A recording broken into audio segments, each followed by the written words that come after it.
right, Stochastic, here we go. It's your old pal EMac coming to you with a special guest tonight. You do not get the Showdown Shaman, but you get the next best thing, maybe even a better thing. It is Matt Gajeski joining me on NFL Live Before Lock Sunday night edition. Matt, how is it going tonight?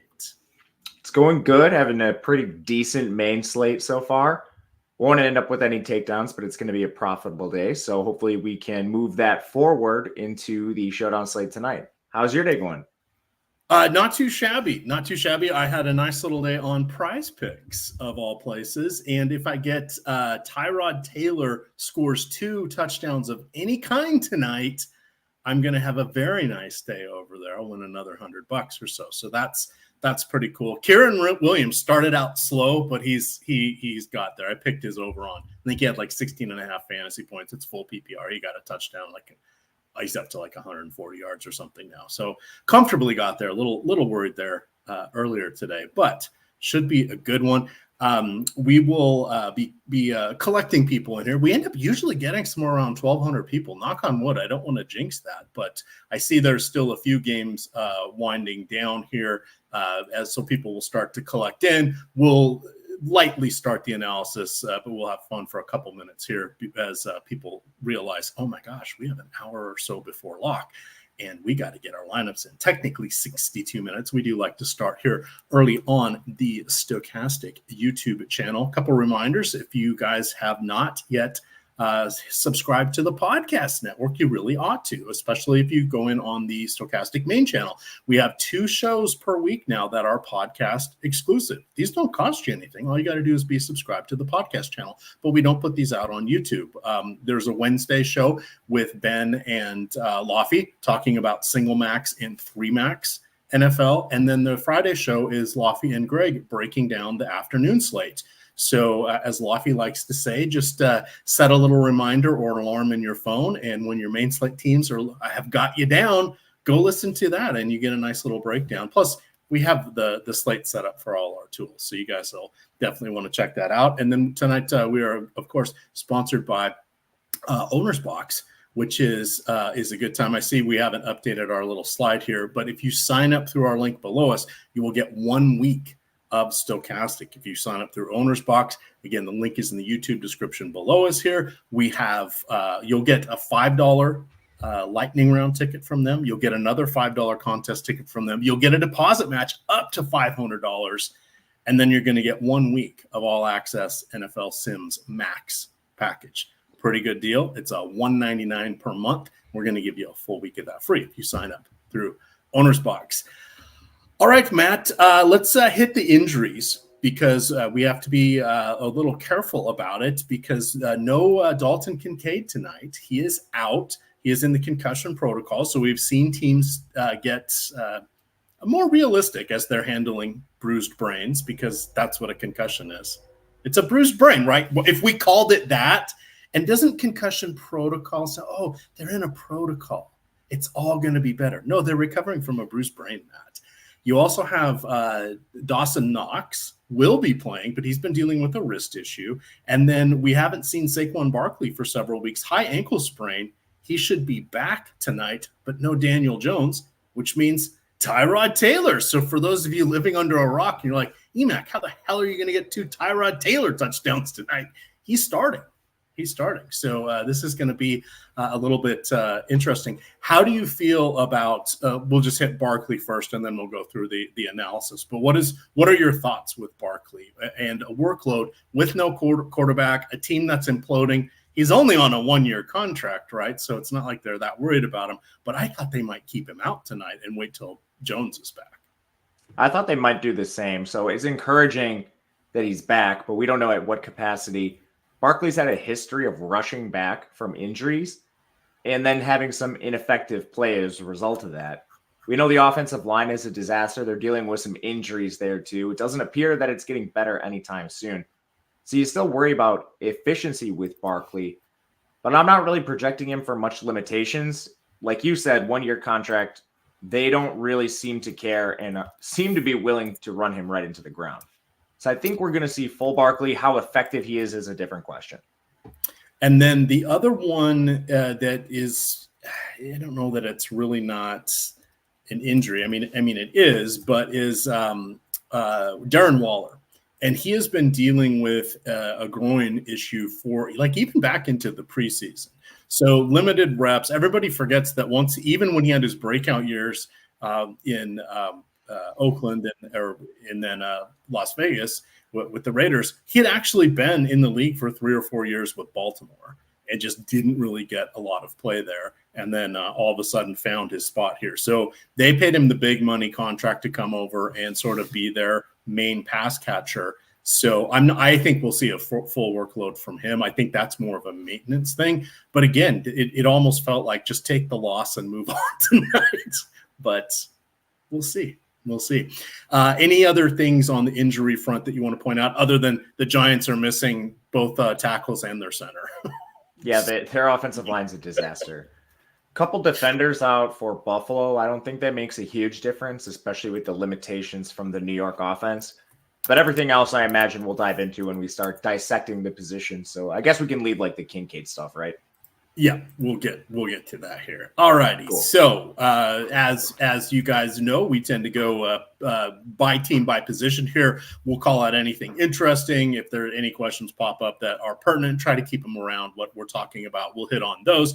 That'll give us time to talk strategy towards the end, give you guys a full update of everything, and then we'll talk a little bit of the lineup generator here, and just we'll enjoy ourselves because we are down to 56 minutes until lock. So we've got the New York Giants tonight. Their implied point total is just over 14. As I mentioned, Tyrod Taylor will be under center tonight. He has the second lowest fantasy projection for any signal caller in the full week 6 player pool, right? So not great, but guess what? He has the second best quarterback projection for this game. Hey, he moved up the ranks.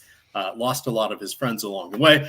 Mentioned tackles. Andrew Thomas, Matt Pert are out. And center John Michael Schmitz also out. People thinking of Tyrod or Tygod Taylor. This isn't the first New York team he's played for, Matt. He actually made the 2015 Pro Bowl in his first season as a starter with the Buffalo Bills. But he's 34 now. This is his 6th franchise. And even though it is his 2nd season with the Giants, he hasn't seen a lot of time under center here. When he was a starter and a much younger man, he averaged 520 rushing yards in his 3 seasons, averaged about 14 starts each season.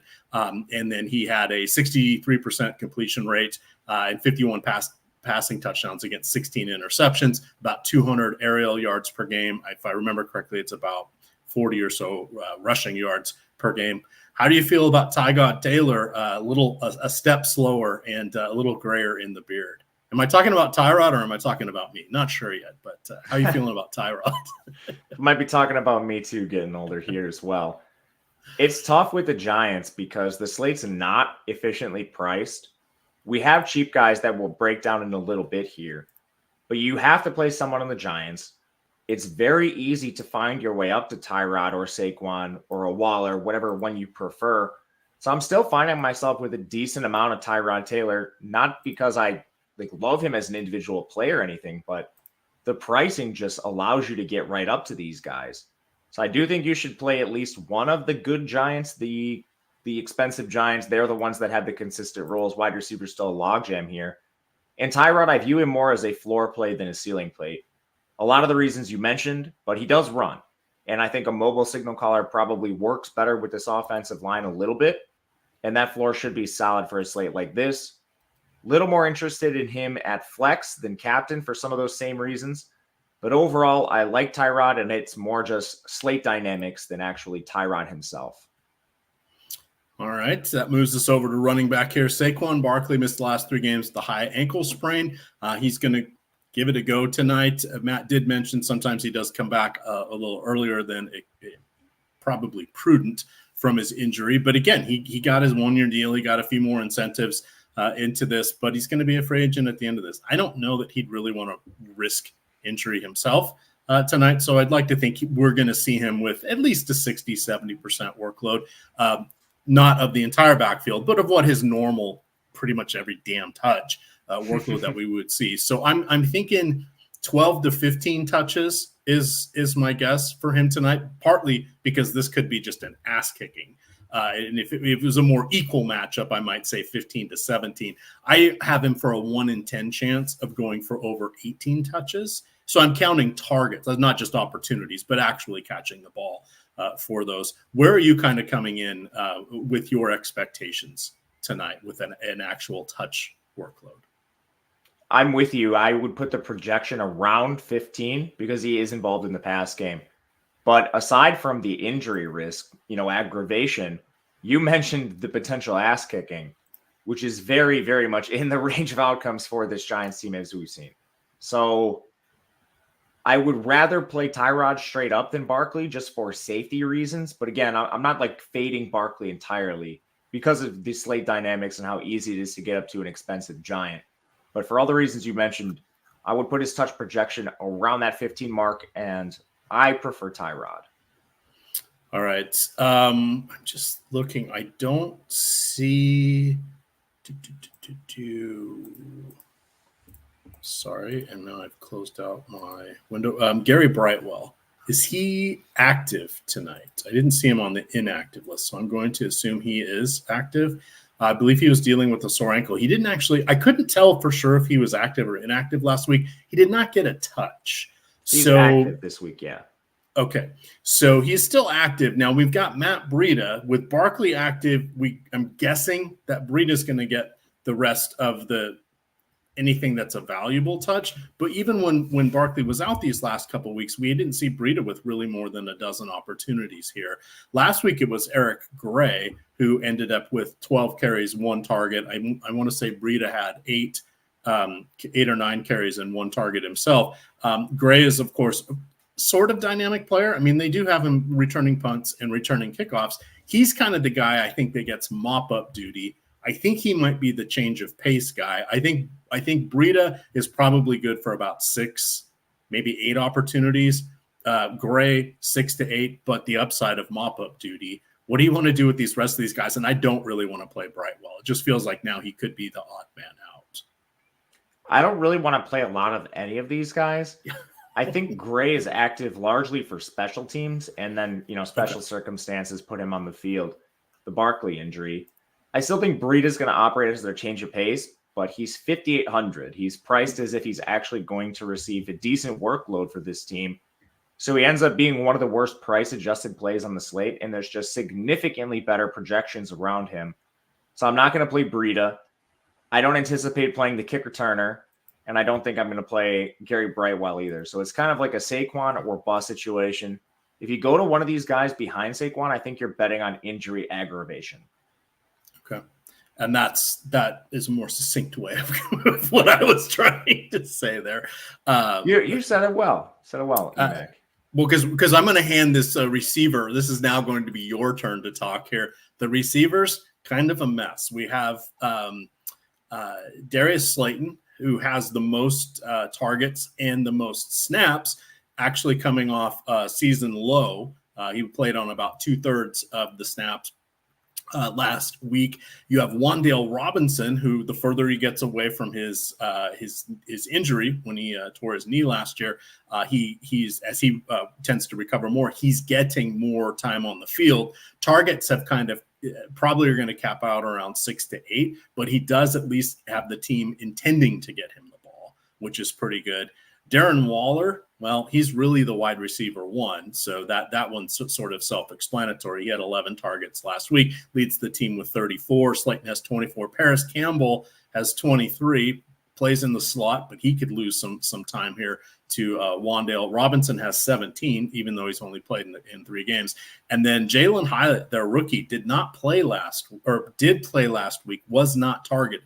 Played on 40% of the snaps, Matt. He has just 5 targets for the season. And then veteran Sterling Shepard, because why not muddy the water a little more, had a season high 28% snap share last week with 2 of his 5 targets.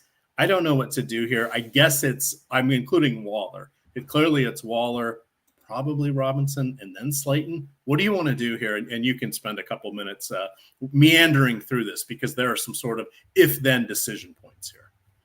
I think your ranking of those top 3 is correct. Waller clearly in an area of his own with this role.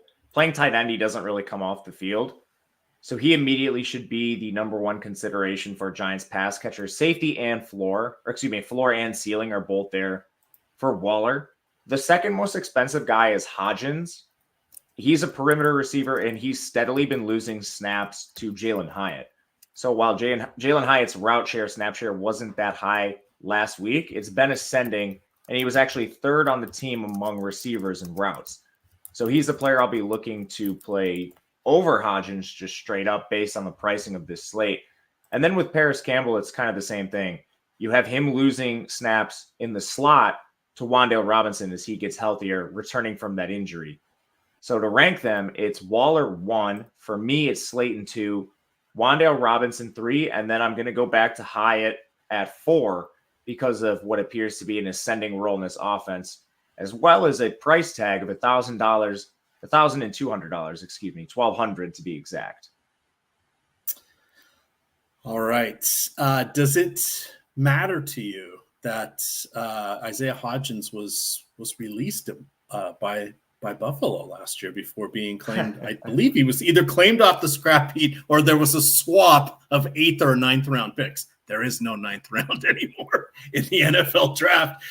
Does that move the needle at all, or did he burn out rather quickly?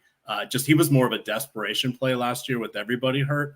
He seems to be the next guy to fall out of this rotation. Yeah, a little revenge game. Unfortunately, I don't think he's going to see the field enough to actually capitalize on this maybe extra motivation he'll have. But yeah, I think it is a talent thing. Last year, horrible receiving core with everyone injured. Wan'Dale was out. You still had Slayton, but Kenny Golladay didn't pan out for the team last year. This year, they actually, draft the heir apparent in Jalen Hyatt, who's continuing to see slightly more work. So I just don't feel like Hodgins is the most talented player, and he's a candidate to lose work rather than see a role that's actually ascending. All right. Someone was asking who is the third string quarterback or the backup quarterback for the Giants. I believe it is Tommy DeVito. He was an undrafted free agent, if I remember correctly. Oh, where did he go? Illinois. Illinois. Okay. I was thinking Purdue. I looked at it this morning. I'm like, he was somewhere in the Midwest, I believe. He went to Syracuse and then he transferred to Illinois. All right. I'm impressed that you, with all the transfer portal stuff, that's added a whole new wrinkle here for both college basketball and football here for you, man. Yeah, it's made my life very hard in the offseason, but it's actually cool. I think it allows the best players to get on the field. So if you have like a 4-star that doesn't actually pan out at Alabama rather than sitting out a year, you can use your one-time transfer and go to a school that's appropriate. Or if you were just under-recruited as a high schooler and you turn out to be a baller, you can transfer up to a situation that's also more appropriate. So I think it's helped the talent across the board and helped players find where they actually belong. All righty. I guess we should mention Daniel Bellinger just briefly, since we kind of lumped tight ends in here. He last year as a rookie, he ended up starting a fair amount. Showed he's an adequate pass catcher. He's mostly blocking this season. One, because the offensive line needs all the help they can get. And two, there's just a mishmash of other receivers ahead of him. A lot of his targets ended up being when the Giants were really thinned out in their receiving core. So he's hard to really get excited about, even though tight ends tend to be magical on these island games. But I think we can avoid him. And then that takes us to the defense here. The Giants defense has just been bad. They have 5 sacks on the season. Buffalo's allowed just 9. The Giants have 3 takeaways, second fewest in the league. They got off the schneid at one point. I think through 3 games, maybe even through 4, they had no turnovers or no takeaways. The Bills have allowed only 7 takeaways. The other thing to remember about the Bills, they did lose last week.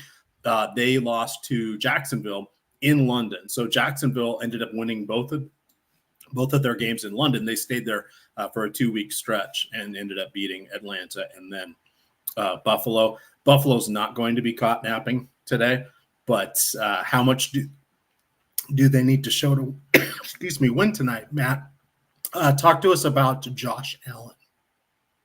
Love Josh Allen. I think he's the single best play on the slate. And because we have such cheap options, it's mainly the Bills receivers, and we'll break them down in a little bit. It's extremely easy to play Allen, and it's really easy to play him in the captain spot.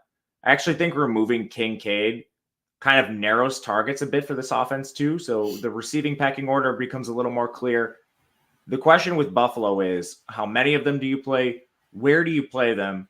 Because these ideas, I'm telling you guys right now, like, these aren't unique ideas. Everybody knows that this could be an absolute beatdown, and everyone's going to play the Buffalo Bills.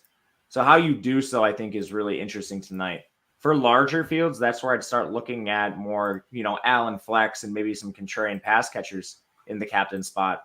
But for low risk tournaments, cash, anything, like 5,000 entries or less, I'd highly consider Allen in the captain spot just because of the separation he can have in games like this from other players in the field. Yes, I see chat concerned about my health. Yes, I have a little bit of a cold, so I have my whole bag of Ricola cough drops here right next to me. I've got my water. I'm good to go. Thank you, everybody. But I've got Matt here, and fortunately, I have a mute button. So when I start coughing again, I will hit the mute button, and then Matt can take over. But yes, it is. It's that time of year where it seems like I usually get a cold. And then springtime, it's usually allergies that get me, usually right around that first or second weekend of the final or the March Madness.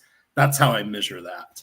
And I think fall cold, I think that goes back, Matt, to my days back in school, in the Greek system, all the partying, staying up, going to football games, doing everything but studying. I think I'm just conditioned to get a cold at some point during this time of year, even though my revelry is down quite a bit from what it was a few decades ago when I was in college. I've been holding off the colds. I haven't gotten one yet, so I'm going to keep crossing my fingers that it doesn't come. All right. I wish you well. I wish you well. So let's see where I have some notes here. The Giants have 26th passing DVOA, 29th rushing DVOA. The Bills should just be moving the ball up and down the field. The interesting thing with Allen is he has a rushing touchdown in each of the last 3 games, but only 11 carries during this stretch.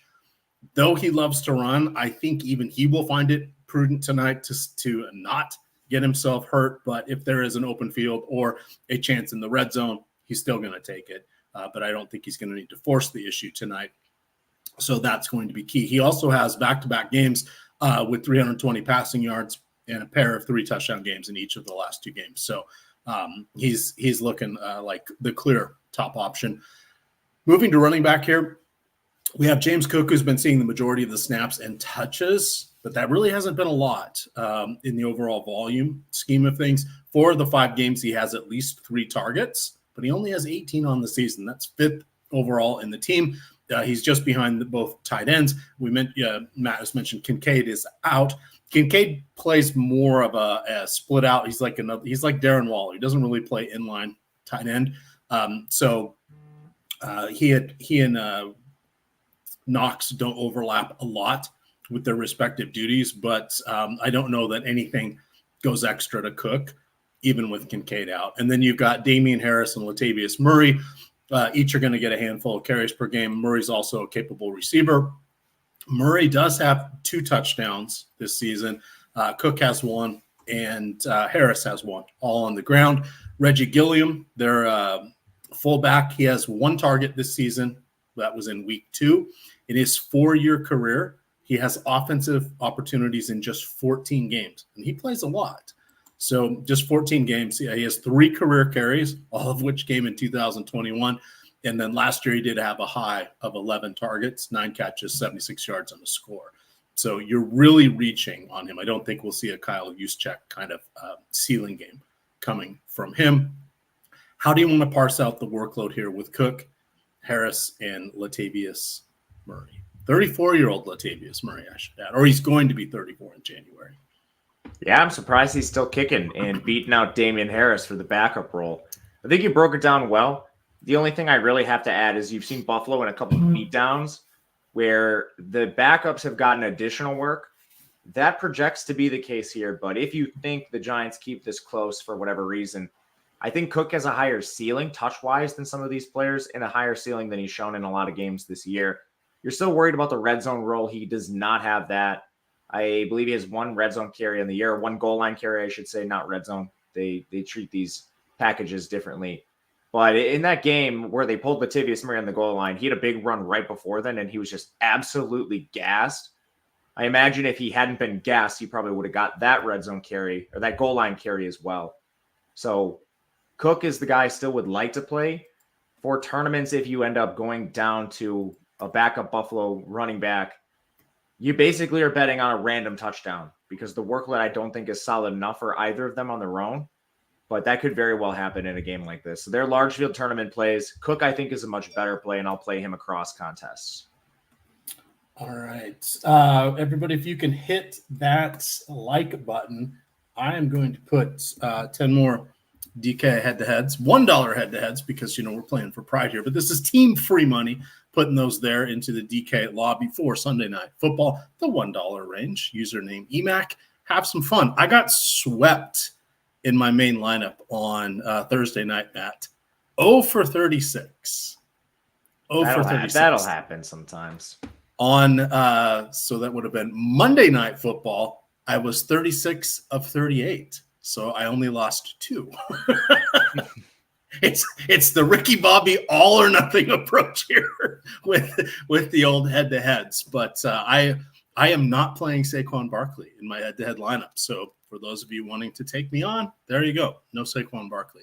But please do hit that like button. It helps us out a ton. And then if you guys want a chance to get 30 days of Stochastic, I'm going to drop into the YouTube chat all of the rules here. But we have the Stochastic Avatar promotion. So if you go to stochastic.com/avatar, you can download the Stochastic Avatar, upload that to your DFS site of choice.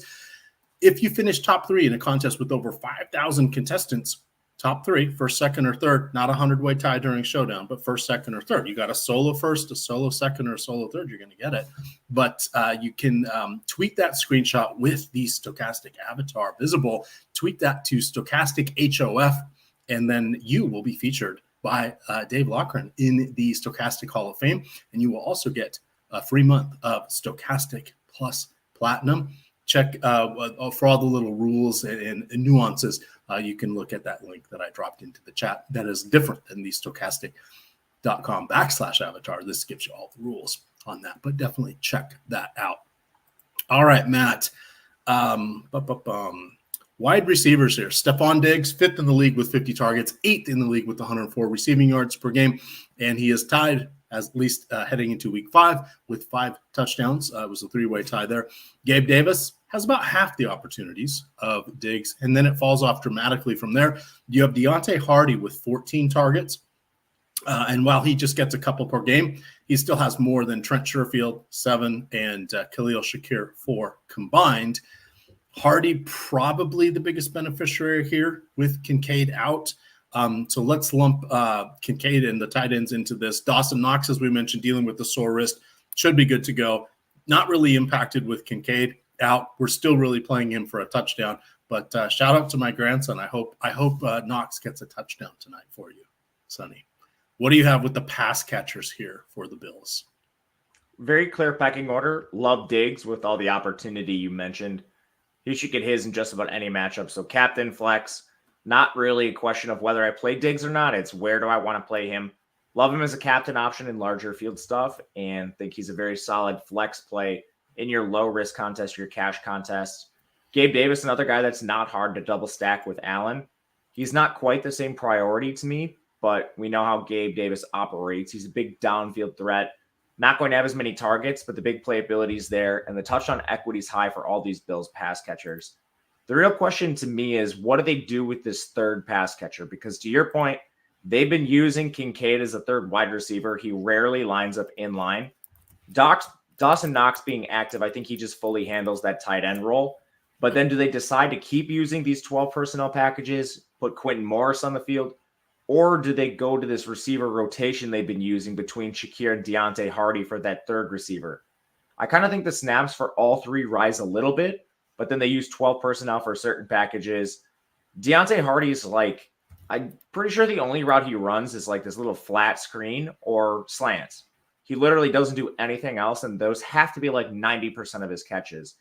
So he's like a gadgety kick return They want to get the ball in his hands type player, see what he can do after the catch. And then Shakir's more of like a traditional receiver. But I think the prices on these guys are so good that we need to play at least one of them. Shakir's 800. Deontay Hardy comes in at 600. Quentin Morris is the stone minimum.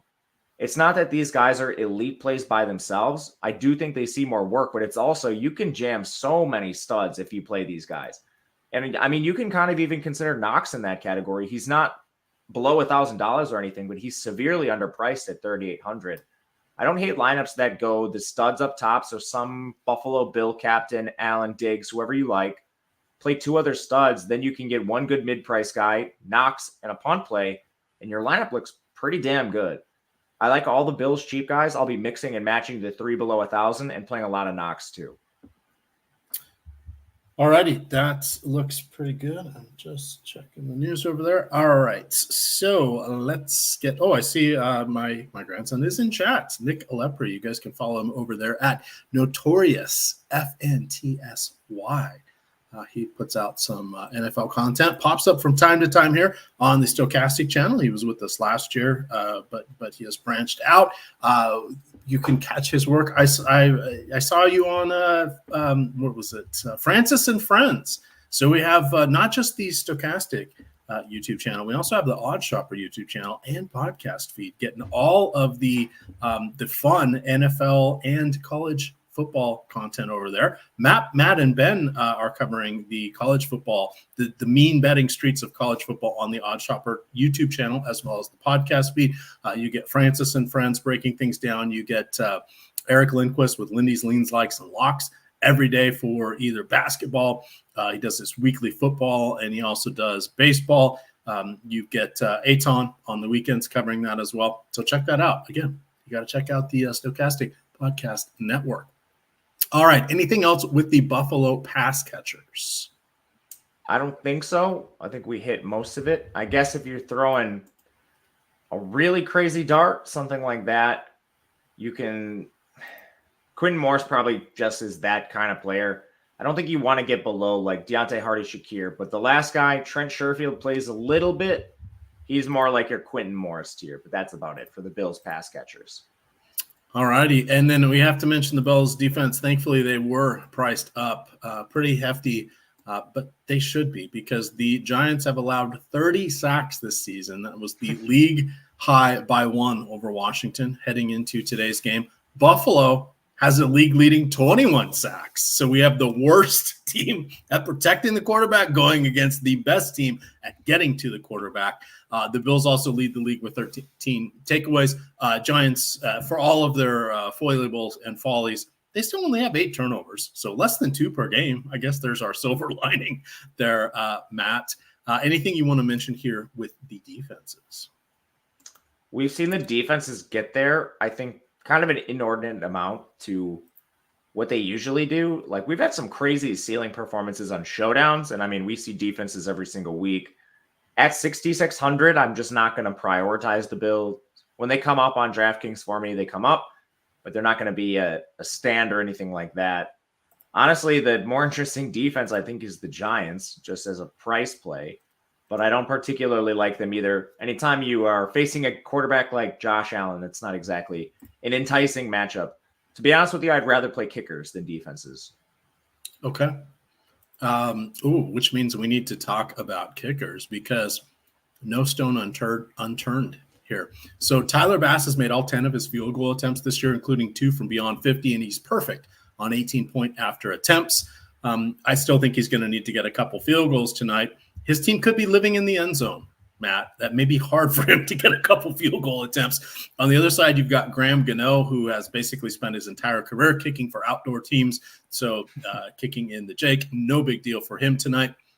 Still has a pretty good leg over his last 39 games, which date back to beginning of 2 seasons ago. He's 18 of 23, so 78.2% from beyond 50 yards. So that's pretty solid. He could get a couple field goal attempts tonight and convert them.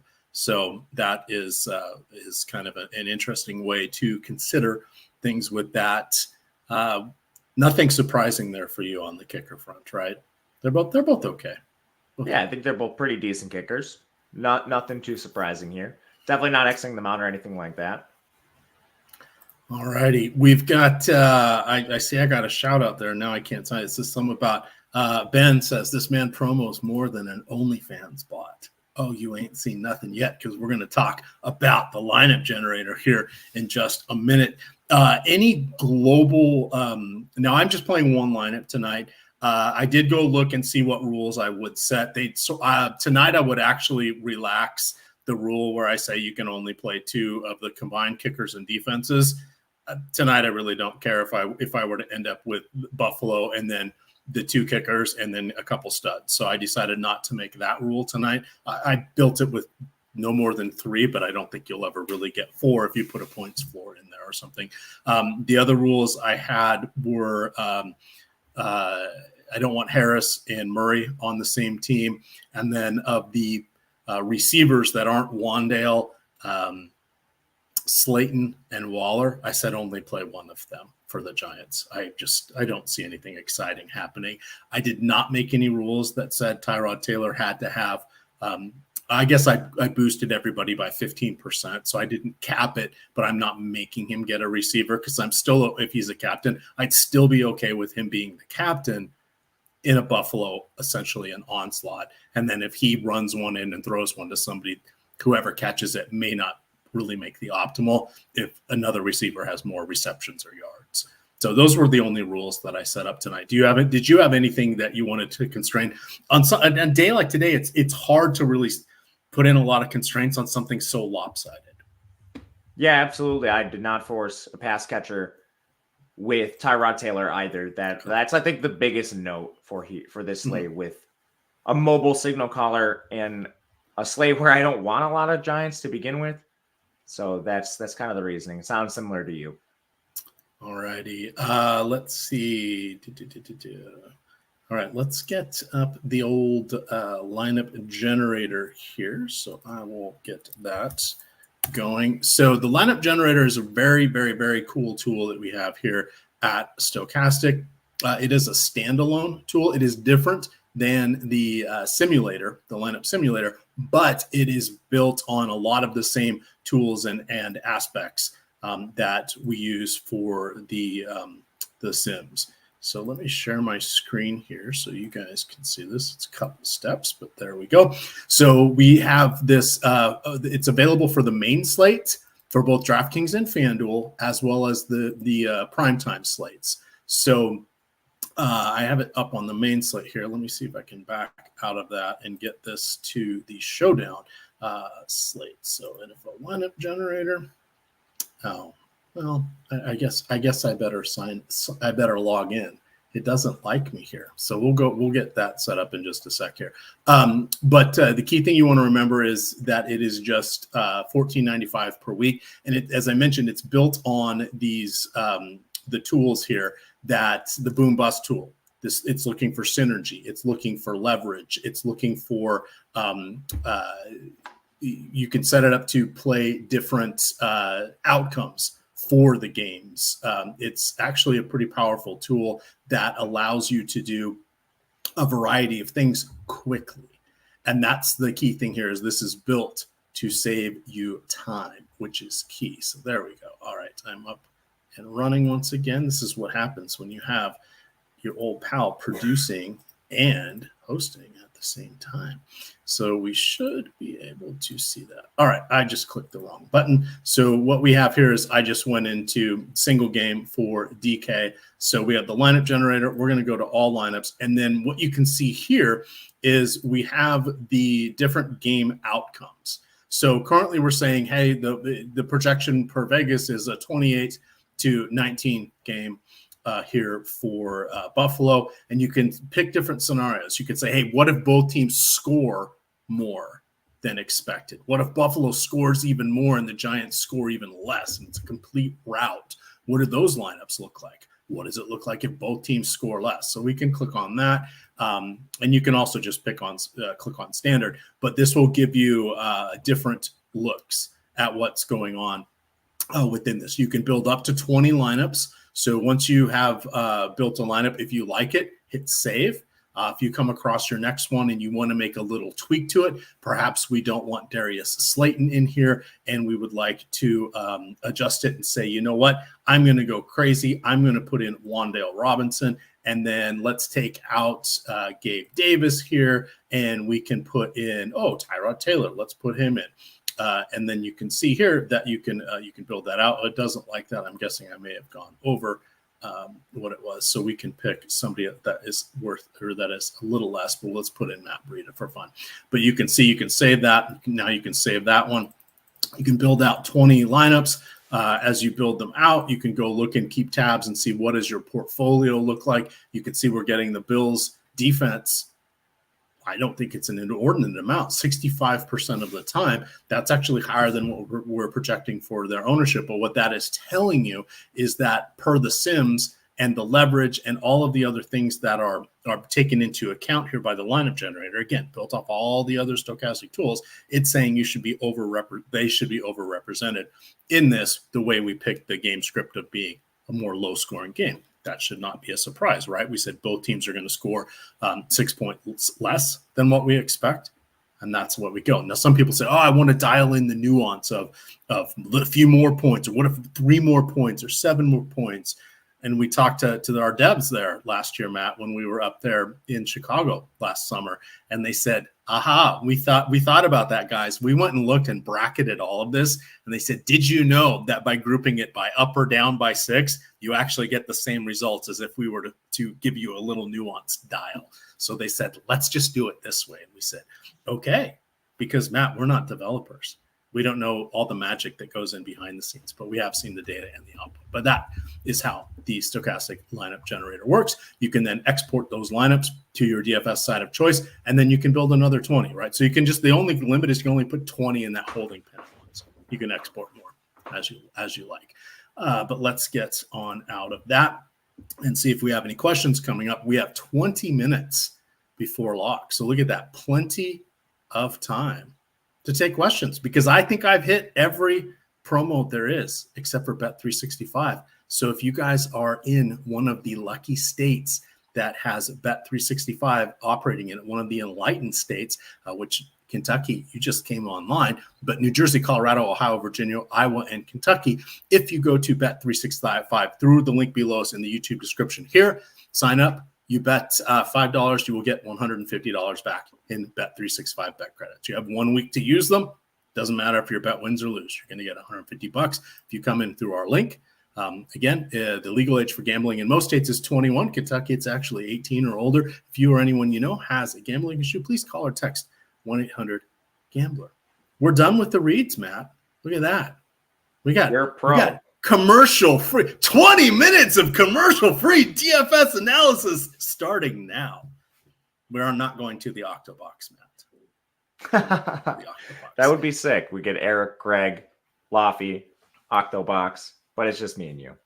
It is just me and you. And it's time to feature you a little bit here. So what is the best? This is a super chat here coming in from Rad M. And he says, what is the best Bills match? Let's say he wants the best Bills chalk player option. And do you have any props for tonight? The best chalk is Josh Allen. I think you want him in your lineup regardless of what you're playing. I think low risk, so cash games, anything that has like 1,000 entries. I would say probably even like 5,000 entries or less. He should be your captain. I think enough people are going to make the mistake not playing him at captain where it'll be beneficial for you. And props, I was looking at this pretty intensely. I think most of them are efficient. The one that enticed me the most was Tyrod Taylor, over 24.5 rushing yards. He should be under duress and scrambling a lot tonight. If you shop that, you might be able to find a better line, but that was the one that appealed to me the most. All right. And then key things, somebody asking about the weather. So the weather, it looks like there is not going to be any precipitation or nothing notable. It looks like there could be 10 to 15 mile an hour winds. Remember, it really needs to get up to 20 or 25 sustained before that's really going to change a lot. We could get some second half rain or drizzle here. It's going to be a little bit on the colder side, at least for the games that we saw this weekend. It's unseasonably balmy in Buffalo. It's going to start out around 50 degrees at kickoff here. We know the Ralph. I think I called it the Jake before. That would be Jacobs Field, which is no more. The Ralph. It kind of is built to handle some of the wind. It's more the bitter freezing cold and the lake effect snow that jack things up. Yeah. So I'm not doing anything different for the weather in this game. Nor am I. All righty. Let's see what we have. So, this is a good one. So Nelson Matzis says, hey, today's been crazy. Could we see the Giants beat the Bills? What would it take for that? Man. Yeah. I mean, San Francisco lost. They also lost a couple key players playing a very good defense, but wow, PJ Walker got enough points to win. I was not expecting that today. What would it take here? Philly just lost. Oh, did they really? That must have been the last game that was going. Holy cow, the Jets got there on them, huh? Yeah, the Jets just got them too. So I mean, yeah, in NFL, it's not the craziest thing for any team to show up and beat another one. There's a lot of parity in this league, so I don't expect it, but crazier things have happened for sure. Yeah, that's why the odds are along for this happening, but they're not impossible. It's not like college football. I know a lot of you play this where we see routinely spreads north of 30 points. Like the spread in this game compared to that is still pretty tight. Like an upset of 2 touchdowns. Yeah, that could happen. Not likely, but we see these kind of upsets. We see them relatively often. Who are your three core plays tonight? Josh Allen. Not counting Josh Allen. So who are your 4? Let's just call it 4. Yeah, play Josh Allen. I'm breaking some real news here. My most known plays outside of that are going to be Diggs, Knox, and then it's Tyrod, but I also want to include like the punts. I'm rotating the punts, but most of these lineups have one of Deontay Hardy, Sherfield, Quentin Morrison, a couple of them, and Shakir. So it's like most of my lineups look something like this. Like one of the elite Bills captains, Diggs, Allen, whoever it is, another one in the flex, Knox, a punt, and Tyrod Taylor, and then matching the rest. Would you play Knox or Murray head-to-head? Knox. Okay. You? Knox. Just because it's for my grandson who's in chat. You know, as the grandpa, I got to spoil the grandkids, right? Or the grandkids. So there we go. But my favorite moment in Chicago was Nick double fisting. I forget if it was Truly's or White Claws, shortly followed by you putting down about 15 beers at that Cubs game. Is that how many I had? I'm loosely guessing. You might have been in the Wade Boggs territory. I don't want to sell you short. But then, what did we do after the game? We went out and had a few more beers at the dugout place. And then after that, I went back and went to bed, and everybody else had more beers. So yeah, it was a good time. Overserved by those generous bartenders in Chicago. Never again. Never again until tomorrow. I had nothing to do with that. The bartenders overserved me. All right. Let's see here. What kind of lineup construction do you think we would see if things stay closer than expected for the Giants? I'm guessing a 3-3. You might even see a 4-2. But I don't know that they're going to get enough production to warrant more than 3 people making an optimal, even if they were to keep the game close. Matt, what is your lean on that? I think it's hard to go beyond 3-3, even if the game stays close because of pricing. Like if you want to jam studs, you're likely getting funneled to a cheap bill, which puts you at, I think, 3-3 at best. Like once you start going 4-2 Giants, like first of all, like what studs are you playing? A 4-2 Giants lineup probably looks something like, I imagine you're keeping Allen or Diggs. You still have to use a Bills punt to get the studs. And then what are we doing? You have Tyrod Taylor, Barkley, Waller, and then a mid-price guy. I mean, I guess it'll be contrarian, but I think you're going to be giving up quite a bit in the way of opportunity cost in lineups like that. All right. And then what do you think the most common mistake is going to be tonight? Not rostering Josh Allen, and in low risk contests, not putting in a captain. Okay. So this is we're in a Lamar Jackson scenario. We usually see this with Lamar. With Josh Allen, it doesn't always quite get to be this point, but everything has been so consolidated with him and Diggs this year. It's really hard to elevate anybody else above either of those guys. If you were building 100 lineups, so percentage wise, how many would you leave or how many would you have without Allen in either the the multiplier slot or the utility slot? 0. Okay. Kyle Allen. Somebody was saying, which Allen are we talking about? Kyle Allen would be the backup. We're not playing Kyle Allen. He could get into the game tonight. It's not preseason, so I'm not playing Kyle Allen. Yeah, that is definitely the key. Gosh, should we talk about tomorrow night's game, which seems a little more exciting? We've got Dallas at the Los Angeles Chargers, who are coming off a bye where they were two-game win streak heading into the bye. We've got Dallas favored by 3 and like a 51 or 51.5 over under. That's a far cry from what we're seeing tonight. I always talk with Lofty. I like these greasy games for Showdown. The game tomorrow is going to be electric too. Don't get me wrong, but on a main slate, what are the chances I'm really talking about playing Giants guys? Probably not considering it at all. So it's fun to talk about these teams and get in the weeds. You know me, EMac. I like to dive deep, get into all the gross, greasy plays we possibly can. So it's fun for me. I understand that game is a lot better on paper, though. It's kind of funny over the last few years, especially since I've been doing the Sunday Night Football, and then I write up all 3 primetime games every week. That is free on the Stochastic homepage. I will drop the link to my article in chat here. You guys can check that out. But that again is free for all of the island games. I have found that I actually like the primetime games better than I do the main slate. And I'm being specific with the main slate. Because there's so many you can make so many mistakes on the main slate just by not playing someone or your guy getting hurt and you're done. You can still recover in some of the smaller fields. Like I like to play a lot of 10, 20, and 100-man stuff or even 3-mans. You can recover even if you make one bad play.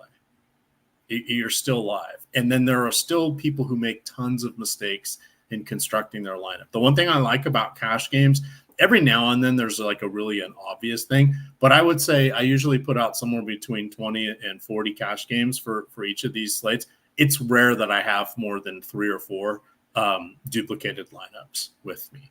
Now I do build a little different just to make sure that's not going to happen in most times. And if it's a slate where it's just like a totally obvious one, like we see sometimes with the NBA finals or some of those more real limited things where pricing is efficient, etc., then I won't play nearly as much just because I feel there'll be a lot of overlap. But I actually like the individual games more, and I never thought I would say that, but it's definitely beneficial for me the last couple of years. Just to go into the weeds here. Oh, Sam Van Dam would like to know, implement, what is the wag? Oh, you want to put in the wagon of the day for the action.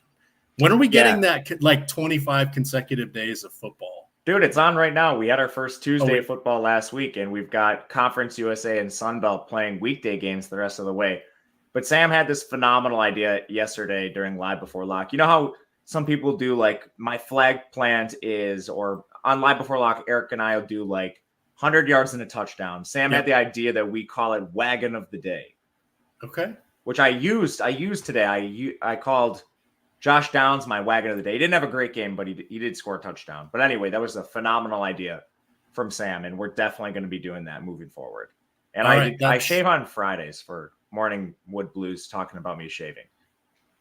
Oh yeah, it's now. See, I shave every day on the side, but I've had a goatee for so long. My friends make fun of me because it kind of skipped gray and it just went to white. So here we go. It's kind of a family thing. Gray hair in high school, a little salt and pepper on the sides, and then by the time I got to college, my friends were calling me the Silver Fox. It wasn't that bad, but it wasn't like it is now. But it's just white. My brother looks like Santa Claus when he grows a beard. He has very, very, very blue eyes, and he has a full white beard. I at least have a little color here still around the old stash. Let's see. 5 good picks. Oh, what do you have for prize picks tonight? I didn't play a ton of prize picks. I was looking at Tyrod stuff, but I couldn't find a great pairing that I liked with him. I know you did this a little more than me, so this is probably a better question for you. Yep. So I'm going to look here.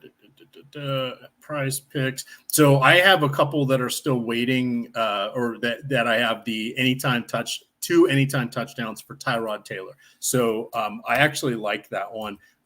Let's see if they still have. Yeah. So they have one. So you get a push automatically if he gets one, and you win if he gets two, and that's any passing, rushing, or receiving touchdowns. So for that one, you want to make sure that I would definitely use that like in a 3-man contest, but even if it ties, you don't lose, which like you do on a lot of other props. All they do is they take it out, and then your 3 pick card becomes a 2 pick card.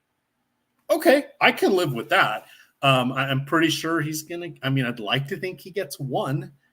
That second one could be very hard to come by, but if he gets one and I get the others right, I don't lose. So I do like that one. They also have Monday Night Football up there. I like the over of 277.5 passing yards there for Khalil Herbert. For Justin Herbert. Good God. It's been a long day. It's a long Sunday here. Those would be what I'm looking at. And then let's see what Allen's rushing prop is, because I don't think he's going to run too much. I would probably take the under 29.5 rushing yards for Allen. My thought being is the coaches should be in his ear before the start of every play saying, don't run. Please don't run. We have a long season ahead of us. Save it for a different game. Malcolm Revamp with the super chat here says, who are your punt plays for DK and FanDuel cash? Mine is Hardy on DK. I'm just playing my one DK lineup, but Hardy was my punt. You're on mute. You're muted, Matt. Oops, maybe I'll okay. I am muted. There you Sorry, go. my dog was Now barking. you're back. Yeah, that was my fault. I would say Knox if you can get there. If not, it's Hardy for me as well. Okay. What about on FanDuel? I would probably say Knox on FanDuel. I'm playing for the touchdown. Hardy is a more PPR play. Agreed. Let's see. Tyler Bass or Wan'Dale Robinson. For me, that would be Wan'Dale Robinson on either side. Same for me. Hardy or Sheffield with Allen in the captain. I would play Hardy. Same. Trent Sherfield has just 7 targets this season. I think Hardy gets a little bit of a boost with Kincaid out, but as Matt mentioned, he has, was there 9 routes on the route tree? He has 1. Well, I guess maybe 2. He could probably run straight. Yeah, maybe a slant. I don't know. He definitely doesn't do a lot. Okay. 4 minutes left before lock. So for those of you that have not uploaded your lineups, you definitely want to do so now. Chad, this is kind of boring without watching me scramble to set my lineups, I'm sure. I'm not feeling the usual adrenaline rush that I do as I'm hoping the upload file works here. After last Sunday, I decided this would be a one lineup day. After that one went a little squirrely for us. Let me see here if we have any other fun questions. Let's see. No, that's kind of about it. Remember, everything's going to start again tomorrow. We have a busy week with DFS. We've got baseball's back in swing here. Basketball's not that far away. We have preseason basketball going on right now. You've got, as Matt mentioned, college football is just most of the days of the week. We're getting college football now. That's always exciting. Let's see. You'll get Josh is going to put out his contender videos there for Sunday and for Monday Night Football for both DraftKings and FanDuel. At 9 o'clock here, you get the NFL Showdown strategy show. Matt, I believe that will be you and Laffy. You get the baseball strategy show at 10. These times are Eastern. We have NHL going on in full swing as well. You're going to get the strategy show. That's every day at 2 o'clock. We do it there because that gives it a little bit more shelf life. And with hockey, things aren't quite as crazy with the other sports. You usually kind of know who the goalies are going to be. Sometimes those will switch, or like tonight, you'll get somebody scratched like Stamkos, but it's not quite like baseball where there's just, like the NBA where there's just complete insanity and resting of players, etc. You usually know if someone's going to be a healthy scratch, or if or I forget what they call it. They don't call it healthy scratch, but they have some term for it when you don't dress, but you are healthy. Sometimes you're punished, sometimes you're up from the AHL. Cook or Davis in the flex? Cook. Okay. James Perkins says he has Barkley in the MVP spot for his GPP lineup. No issues with that. You need him to get 2 touchdowns probably, but no issues. Yeah, for tournaments, I think he's fine. Hardy or Shakir? Hardy for me. Same. Who is doing kick returns? I know Gray returns punts and kick. Okay, Hardy does kickoff return. So he does both. Shakir, I think he outpaced Shakir for that, right? Yeah. Shakir at some point was doing it. So yeah, tough. I have a lot of Shakir in best ball because he was a super late round pick, and I thought we'd see a little ascendance. Nope, it's Hardy that got him. Oops, mistakes were made across my 115 best ball drafts. Cooks or Taylor? I would definitely go Taylor. Same. Let's see what else we have. 2 minutes until lock. And then we're going to get on out of here because I want to go round up some dinner. Why didn't we discuss Barkley? We did a fair amount at the top. Here's the quick summary on Barkley. We're expecting around 15 touches. That's it.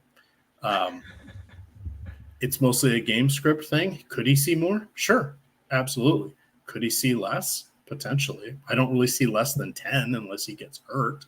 But if they're playing from behind, then it's going to be passes. It's, rarely do we see somebody with double-digit targets from the backfield. We name those games. The Najee Harris game. Well, who had the one this year? Kamara.